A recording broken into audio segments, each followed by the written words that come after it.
மகளிர் தின விழாவில் மகளிருக்கென பிரத்யேக பிங்க் ஆட்டோ அறிமுகம் செய்வதில் தமிழக அரசு பெருமை கொள்கிறது.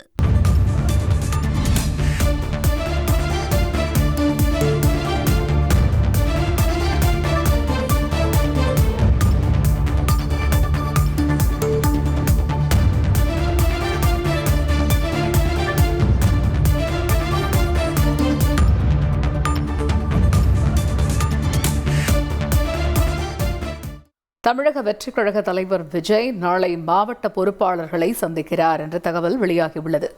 இதுகுறித்த விவரங்களை அறிவோம். எமது செய்தியாளர் மணிகண்டன் இணைகிறார். மணிகண்டன், வணக்கம். ஏற்கனவே இந்த மாவட்ட பொறுப்பாளர்களுடனான சந்திப்பு கடந்த சில நாட்களுக்கு முன்னதாக நடந்தது. தற்பொழுது மீதமுள்ள மாவட்ட பொறுப்பாளர்களை சந்திக்கிறார் என்ற தகவலும் இருக்கிறது. நாளை எத்தனை மணிக்கு இந்த சந்திப்பானது நிகழ இருக்கிறது? இது பற்றிய விவரங்கள் என்ன? வணக்கம். தமிழக வெற்றிக் கழகத்தை பொறுத்தவரையில 120 மாவட்டங்கள் கட்சி ரீதியிலான நிர்வாகத்திற்காக சேர்க்கப்பட்டிருக்கிறது.